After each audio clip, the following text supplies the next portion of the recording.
Também, segundo Filgueiras, numa tese que ele defendeu agora em 2012, em sua tese, doutorado, demonstra que há um descumprimento generalizado da legislação trabalhista no país pelo patronato. Da legislação trabalhista no país, que não encontra, por parte das instituições de direito do trabalho, uma prática eficaz de repressão e punição a esse hábito das empresas. Ou seja, as próprias empresas, elas fazem esse cálculo anterior. O que é mais vantajoso?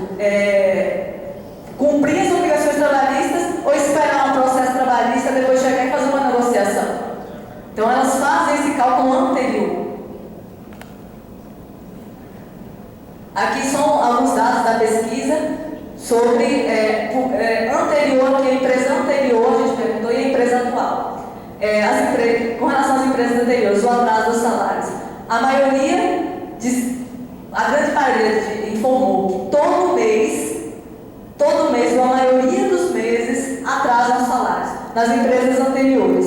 Por quê? Porque a partir de 2010 entrou uma nova empresa prestadora de serviço lá na universidade, e que esse trabalhador houve uma tentativa de regularização dessa condição. Esses trabalhadores começaram a tirar férias, começaram a receber o 13º integral. Então, houve um processo de tentativa de regularização. Não atrasava o salário, segundo eles, mas nas empresas anteriores, nessas empresas anteriores, o estado era extremamente crítico, muito crítico. Nas causas trabalhistas que a gente também analisou, junto ao TRT, as sentenças, na verdade, utilizando a análise de sentenças, a gente percebeu que as principais causas lá desses processos eram as causas relacionadas às verbas rescisórias, que está relacionado, portanto, à saída dessas empresas sem pagar a rescisão para esses trabalhadores. Essas empresas saem, algumas delas somem no mapa, que os trabalhadores vão procurar o escritório, não tem mais nada no escritório. Sumiram, levaram tudo. Procura e não acha mais nem o CNPJ nem nada. Não recolhimento do FGTS, a taxa salários, como a gente acabou de falar, férias, 28,7% dos trabalhadores saladários teriam tirado suas férias há mais de 7 anos. Como eu falei, quando eu fui fazer essa entrevista, ela também está um pouco enviesada, porque quando eu fui fazer essa entrevista, eles estavam tirando férias nesse exato momento. Se eu tivesse feito há uns 6 meses atrás, muito provavelmente esse dado seria muito superior, muito superior. Como a gente pode observar aqui, que é o resultado de trabalhadores que tiraram suas férias, em 2011, até dezembro de 2011. Acima de 7 anos, 28,7%. De 0 a 2 anos, 30% está alto, porque a maioria deles tirando as férias, então já tinham tirado, na verdade. E esse aqui não completou o tempo de serviço porque eram novatos. Muitos deles, muito do que eu entrevistei, eram novatos, né? É uma coisa muito chata, eu não quero para ninguém isso. A gente se sentia como se fosse um nada. Não tinha respeito pela pessoa, pelo ser humano que está ali, dando o seu duro e chegar no seu horário, sair no seu horário. E na hora de ficar não sei quantos anos sem férias, 10 anos, eu já estava estressada demais, louca para sair de férias. E se não saísse, eu já estava desempregada. Eu não estava aguentando, não. Eram pagas as férias, mas a gente não tirava. Mas eu preferia tirar as férias. Todo ser humano merece. Então, o estado de estresse desses trabalhadores, tinha uma trabalhadora que a gente estava acompanhando que já estava num nível de estresse. Todo ano, quando falava que ia mudar de empresa, ela chorava, ela ficava angustiada. Falou, eu não vou poder tirar minhas férias novamente, eu vou mudar para outra coisa, eu vou ficar desempregada. Mas era realmente, era muito sofrido mesmo para esses trabalhadores. 78% dos entrevistados informaram que não entraram com ações na Justiça do Trabalho. Alguns deles entraram, mas ficaram com medo de dizer. Ainda tinha isso, porque quando eu fui fazer as entrevistas, algumas delas a maioria delas foi no local de trabalho. Então a gente fazia a entrevista e às vezes o capataz, quer dizer, o encarregado, ele ficava ali olhando assim, aí eu perguntava, você entrou com algum processo na Justiça do Trabalho? Não. Aí ficava um pouco nessa... Mas muitos deles entraram através do sindicato, ainda tinha isso. Em relação ao sindicato, 77% informaram conhecer o sindicato da categoria. 55,2% declararam não participar das manifestações feitas pelo sindicato. Aqui. Esses são os dados em relação à participação, se eles conhecem o sindicato e se eles participavam das manifestações, né? Bem, 67% informavam que conheciam os sindicatos e desses, os que participavam efetivamente das manifestações eram 42 desses trabalhadores. Olha, esse dado sobre os sindicatos que a gente observou é um total descrédito desses trabalhadores em relação à ação do sindicato. Muitos deles reclamavam da ausência do sindicato no local de trabalho, porque, segundo eles, só apareciam quando o bicho pegava, mesmo quando as empresas não pagavam, mas que não havia, quando eu perguntava se eles conheciam as principais pautas do sindicato, eles informavam que não conheciam, que o sindicato não circulava, os trabalhadores não circulavam pela universidade, pelo local de trabalho. Alguns dos trabalhadores novatos, de 1 ou até 2 anos mesmo de trabalho, eu perguntei se conheciam o sindicato, eles diziam que não conheciam, porque como nesses 2 anos não teve nenhuma outra ocorrência, vamos dizer assim, nenhuma demanda levada ao sindicato, então eles também não conheciam o sindicato. Por outro lado, quando eu conversei com a diretora do sindicato, do Sindilimp, que é o sindicato da categoria, ainda tem uma característica interessante desse sindicato, porque o Sindilimp, ele concentra, na verdade, a representação dos terceirizados no Estado. Ou seja, ele representa não apenas o pessoal da limpeza, ele representa também o pessoal que é terceirizado na área administrativa, hospitalar, tem radiologista que seja terceirizado, vamos dizer assim, enfermeiro, porteiro, jardineiro, qualquer função terceirizada no Estado, tirando a questão dos vigilantes, porque tem o sindicato próprio, mas que seja terceirizado é representado pelo Sindilimp. Então, a demanda de trabalho desse sindicato é muito grande. E essa foi uma das justificativas da diretora, que não tem, na verdade, a dificuldade da logística, né? Porque o sindicato não tem pernas para estar diariamente no local de trabalho, fazendo o trabalho de mobilização desses trabalhadores. Então, tinha esse problema com relação à mobilização desses trabalhadores. E a conclusão é essa. Essa pesquisa demonstrou que a precarização do trabalho se manifesta de diferentes formas e em diferentes graus, advindas não apenas do descumprimento das obrigações trabalhistas, como também pelos baixos rendimentos desses trabalhadores. Mostrou também que a formalização do vínculo empregatício não é garantia para o cumprimento desses direitos. Por isso, trabalhadores terceirizados no setor de acesso e conservação na universidade, na UFBA, representam uma maquiagem do trabalho formal, reafirmando que a terceirização continua sendo o principal instrumento da flexibilização e precarização do trabalho.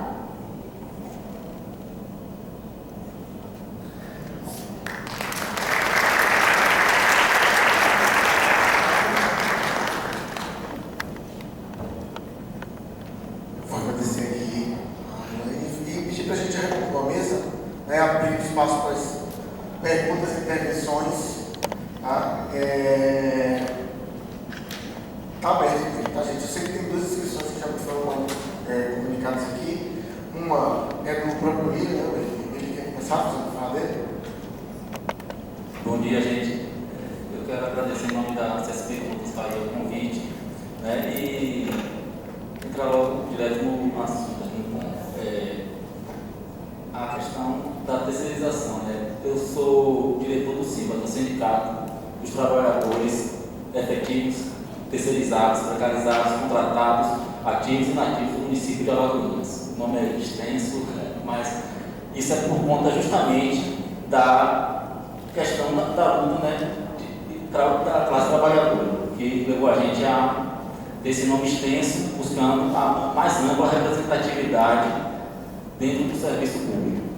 Enfrentamos cotidianamente lá a situação da terceirização, né, da precarização do trabalho. Né? Hoje o nosso sindicato, o SIMPA, ele representa os terceirizados, precarizados, qualquer vínculo empregatício no município de Alagoas é representado pela gente. É uma atuação fácil, não é.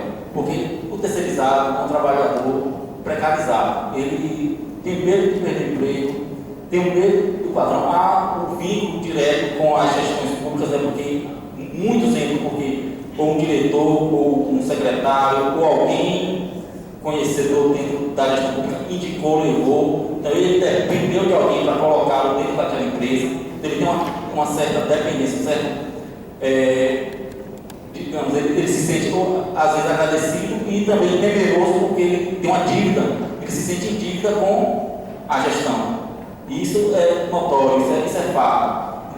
Independente do setor público onde você esteja trabalhando, pode ser prefeitura, hospital estado, universidade, onde for, a maior parte sempre entra por conta de alguém que indicou. A terceirizada chega, então já tem a lista das indicações e ele fica em dívida. Isso aí dificulta, de certa forma, a atuação do sindicato. Nós enfrentamos cotidianamente a gestão pública lá em favor dos terceirizados, né? Não é uma luta fácil, como eu disse. São greves quase sempre a cada 3 meses, 2 meses. Greves são paralisações que a gente faz por conta de salários atrasados, direitos que são negados. Por vezes a gente está lá e chega aquela surpresa. Ou pagou o salário, mas todo mundo recebeu em torno de R$300. Que corte de salário é esse? Que não entende. A gente tem que paralisar as atividades para brigar. Amanhã, segunda-feira, a gente está iniciando uma greve lá com a terceirizada do município, por conta de descumprimentos dos direitos do trabalhador. Né? A doutora que falou a respeito do Sindlimp. O Sindlimp ele não representa todos os terceirizados da Bahia. Por quê? Porque há uma falsa representatividade. O Sindlimp, quando o trabalhador é contratado, a sindicalização é compulsória. Então, independente da atividade, enfim, da atividade da terceirizada, é terceirizada no Estado, a sindicalização do sindicato é compulsória. Então, o trabalhador não sabe que foi sindicalizado, ele só vê o desconto do contra-cheque. Então, independente da função exercida, ele está sindicalizado. O Sindlimp ele faz questão de não representar, só faz questão do imposto sindical. Enfrentamos lá também vários embates com a direção do Sindlimp por conta da representatividade. Por quê? Nós não temos registro sindical. Aí o Sindlimp vai lá, porque quer o imposto sindical. Vocês fazem imposto sindical, a gente sabe que vocês não vão representar o trabalhador. A gente faz questão de representar o trabalhador, que torna a nossa luta ainda mais árdua, ainda porque a gente não, os nossos recursos já são poucos. E ainda assim, nós temos a nossa base lá, os nossos sindicalizados votaram em não cobrar a taxa de sindicalização do terceirizado. Por quê? Porque eles já recebem pouco. Imagine pagar o sindicato. Então, o sindicato é mantido pela sindicalização dos efetivos. Não cobramos taxa de sindicalização de terceirizado. Representamos e não cobramos taxa. Porque a nossa base entende que é solidariedade de classe. Precisamos, porque são trabalhadores, não é porque são terceirizados, são seres humanos, são trabalhadores, necessitam de representatividade. E a gente já vai tirar quem não tem, então a nossa base optou por não cobrar taxa de sindicalização, nada do terceirizado. E isso aí é um ponto hoje chave para a gente. Defende o terceirizado, mas os recursos são da própria entidade, do que a gente recebe da taxa dos efetivos que contribuem com o sindicato, não do terceirizado. Né? E, como eu disse, é uma taxa porque o terceirizado está sempre temeroso do emprego por causa de conta dessa suposta dívida que ele tem com quem o empregou. Lá no município a gente tem várias ações trabalhistas contra as terceirizadas. Como a terceirizada sai do município, é porque ela faliu, como agora está ocorrendo no Estado, a terceirizada dela, né, que presta serviço às escolas do Estado aqui na Bahia, faliu e deixou os trabalhadores da navio. Lá em Lagoinhas, o município é diferente. A terceirizada sai e aí deixa a dívida lá, a gente tem que entrar com a ação na justiça por causa da responsabilidade subsidiária do município. No fim paga, mas isso leva 5, 7, 10 anos para a gente finalizar uma ação trabalhista por conta da tal responsabilidade subsidiária. E aí o trabalhador vai sendo cada vez mais explorado. Né? Então, o problema da terceirização ele é muito mais profundo do que a gente imagina. porque a gente, quando observa, a gente vê, é o trabalhador que está ali invisível, é o trabalhador que está exercendo aquelas funções que são tidas como as menos,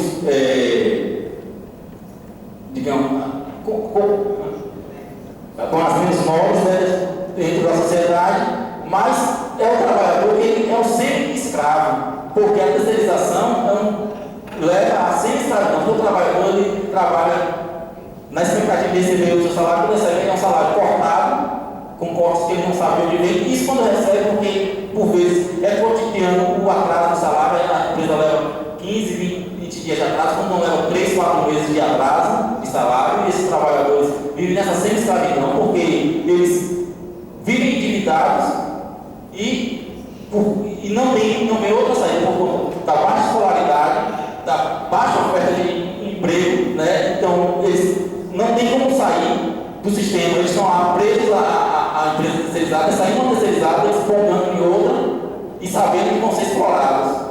E, concluindo, esse a grande questão, né? Como a gente combate essa situação, mas enquanto ela existe, como a gente conviver com isso, como a gente defender esse trabalhador terceirizado dentro desse sistema perverso que é o sistema capitalista. Obrigado. As pessoas continuam certo? Eu queria que ele comentasse. Eu queria registrar a presença também de Monique Carneiro, eu já vi que ela está passando aí o material. Ela é representante do Movimento Mulheres de Luta na Bahia. Né? Monique, você quer fazer uma fala? Então, vou convidar a Monique.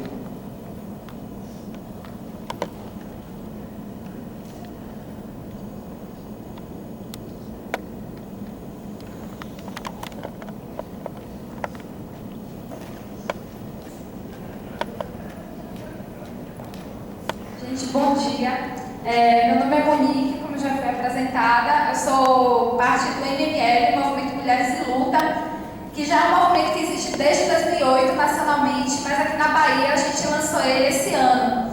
Então ainda nós somos bem novinhas, estamos organizando agora o nosso primeiro encontro nacional do MML, que vai ser dias 4, 5 e 6 de outubro em Sarzedo, Minas Gerais. E um dos temas que nós vamos debater é justamente a questão das terceirizações, né? É um tema que traz bastante preocupação para o MML e creio também para a CSP com Lutas, a qual nós somos filiadas, né, e para a classe trabalhadora como um todo, porque as terceirizações elas atacam de maneira muito brutal toda a classe. Elas puxam para baixo todas as conquistas históricas que a classe trabalhadora conseguiu em tantos anos de luta, em tantos anos de sacrifício, em tantos anos de dedicação, não só a direitos trabalhistas, mas também a outros direitos que já são assegurados, né? E agora, esse PL, né, esse projeto de lei 4.330, ele vem justamente consagrar mais um grande ataque à classe trabalhadora, sobretudo às mulheres e também aos negros e negras, que são a maior parte dos terceirizados, né? E isso vindo de um governo cujo um dos modos principais, né, uma das grandes propagandas é o fato de ser uma mulher poder provocar grandes mudanças na vida das mulheres trabalhadoras. E esse PL é mais uma das provas que esse governo vem dando de que isso é falso, né? É um grande ataque à classe, um grande ataque às mulheres que já sofrem com assédio moral, que já sofrem com a baixa estabilidade, né? Pouco acesso à estabilidade no seu trabalho, acesso a trabalhos menos remunerados, com menos direitos assegurados. E a questão das terceirizações, a questão dos contratos por cooperativa, que são muito comuns, inclusive na minha área de trabalho, que eu sou enfermeira, né? Na saúde o que mais tem são OCIP, aqui na Bahia mesmo tem as obras sociais de Irmã Dulce, que são prova disso, que acabam também gestionando, gerenciando muito do serviço público aqui. Foi ligado à prefeitura durante muito tempo, coordenando vários setores da atenção básica, né, nos postos de saúde. E a gente sabe como é que funciona. Não é nem um pouco longe da nossa realidade, mais próxima, isso que tanto o Paulo quanto a Elaine trouxeram em suas falas. No meu cotidiano mesmo, eu atendo muitas mulheres terceirizadas, trabalhadoras terceirizadas, que chegam gestantes e pedem ajuda sem saber o que fazer, porque mesmo que elas tenham alguma legislação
São plenários regionais para discutir a formação, a organização de uma delegação da Bahia para a ida ao primeiro encontro nacional do MML, que eu já falei, vai ser em Minas Gerais.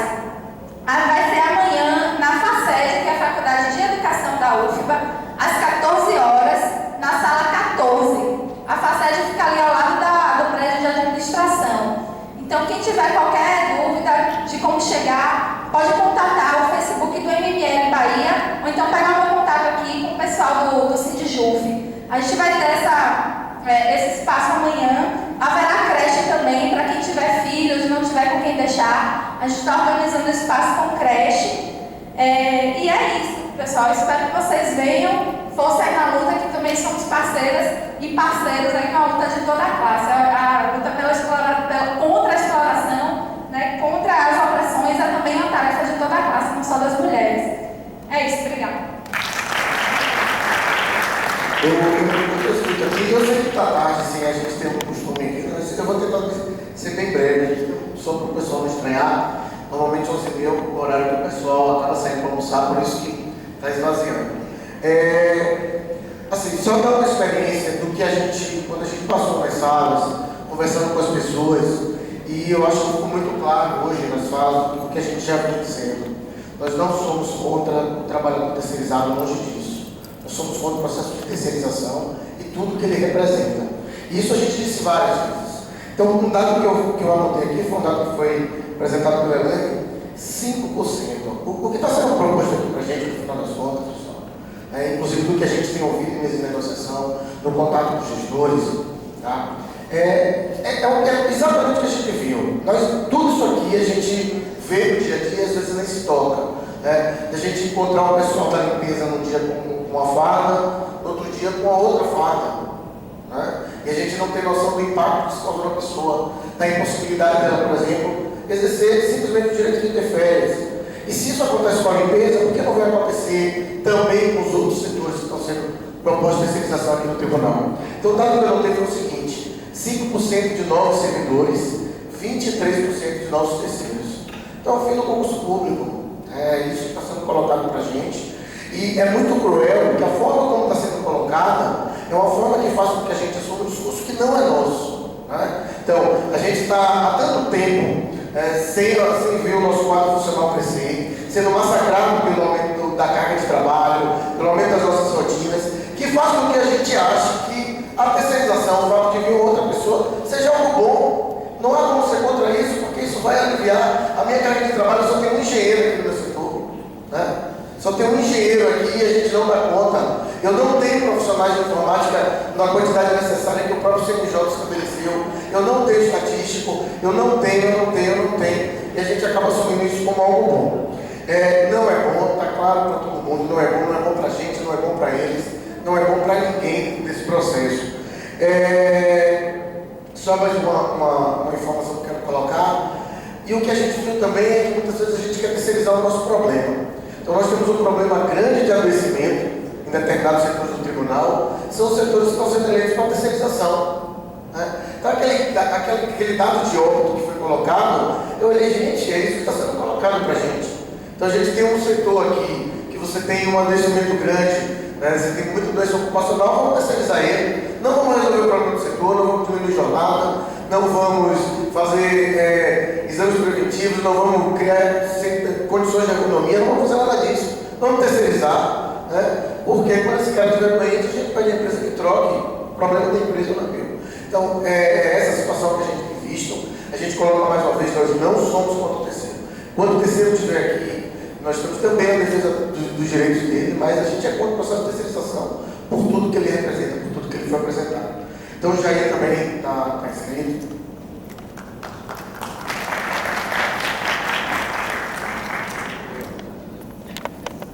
Gente, eu ontem ouvi um relato, eu queria que Varela, a professora Elaine, comentasse, e o William, principalmente.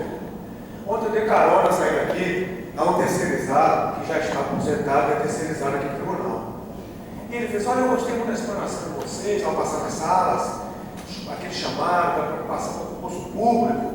Mas veja bem, muitos dos terceirizados, você contra esse processo que vocês estão defendendo de ser contra a terceirização. Mas por quê? Porque fizer concurso, de passar no concurso. Eu falei, mas alguns passaram. E ele disse assim também, mas aqui, onde é que eles vão ter chance de trabalhar num lugar bacana, não tem? Um ambiente bacana de trabalhar, um ambiente que as pessoas se preocupam com eles, os terceirizados, que dão ajuda quando eles estão com aperto em casa. Então, William, principalmente para você essa pergunta, se repente se ficar complicado, né? E o Barela, o professor Helene, que tem uma abordagem científica nesse assunto, e você mais difícil de trabalho. É uma só provocação. Eu vou ver se já isso já antes, se for também vou fazer pergunta, que a gente responde logo, pode ser? Só por conta da manhã da hora. Tá? Então, já isso. Eu não sou ágil igual a Jair, não subi aqui assim. Meu gente, eu não vou falar muito não, eu só queria aqui fazer algumas colocações aqui com algumas coisas que Barela falou. Quando ele fala das parcerias poucos privadas, né? Queria aqui fazer só um alerta, que agora, durante esses dias agora que está se discutindo aqui no metrô de Salvador, acho que alguém ouviu falar assim, de taxa de retorno, né? Onde o Estado, né, garante que aquela empresa que fizer o metrô aqui, além de receber dinheiro do BNDES, dinheiro do Desenho Bahia, ela vai ter uma garantia que vai ter um lucro de 8%, né? O Estado da Bahia vai colocar 120 milhões por ano nisso. Então, a empresa, além de contratar, ser uma coisa pública, que vai ter público, que vai ter transeúnte, que vai ter movimentação, se ela tiver prejuízo, o Estado é que vai bancar. E outra coisa também que o Barela falou aqui, quando ele fala que aquele serviço que é terceirizado, ele deixa de ser uma coisa fixa e passa a ser variável, né? Então, assim, a empresa ela pode jogar com isso, né? Ela pode, na hora que ela precisar do serviço, ela descontrata. E Fred me falou tudo muito interessante, é que a pessoa passa a ser descartável, né? Então, aqui quando falta um colega, o outro colega dá uma forcinha a mais, o outro colega, né, termina trabalhando um pouco mais. E na terceirização, não, o colega é descartável, ele ficou doente, geralmente nem volta mais, vai ficar lá doente lá uns 6 meses, um ano, ele não volta mais. Né? Eu sou oficial de justiça, o que eu mais vejo é isso, pessoas sequeladas, pessoas doentes que não conseguem mais trabalho, porque ele está na terceirizada, quando ele volta, logo é demitido. E para concluir, é que a gente ouve todo dia falar aí, o próprio governo Lula fala por aí, né? O Lula no governo Dilma, que é a mesma coisa, eles falam bastante sobre o uso do termo de carteira assinada, né? Então fala assim, no país houve um aumento do número de carteiras assinadas. Elas são assinadas nessas condições. Então eu acho que o sindicato nosso está cumprindo esse papel aqui de alertar aqui os companheiros de que nossa vida é ruim, né, em termos, mas lá fora a coisa é muito mais ruim. E nós temos que ter essa preocupação, e eu quero aqui saudar e parabenizar aqui o companheiro Willi pelo sindicato dele, que é o sindicato de luta, né, quando ele veio aqui dizer que o sindicato dele, os companheiros dele lá, né, retiraram a cobrança dos terceirizados, né, para que ele tem condições não tão boas igual aos efetivos lá de Alagoas. Então, assim, fazer um chamado aqui a nossa categoria, que vamos se unir nessa luta, né? Fazer um chamado aqui também às companheiras que participem amanhã da cidade do MML, que é importante, né? Todas, mulheres, homens, negros, crianças, adultos, todos são trabalhadores, e essa atividade aqui foi para justamente nos alertar e dizer que o futuro é muito ruim para os trabalhadores, mas acho que existe uma coisa boa, é a capacidade que nós temos de mudar a história, né? E nós conseguimos mudar a história do Brasil. Hoje a burguesia, os políticos tremendo. No dia que a gente vai para a rua, no dia que tem uma coisa na rua,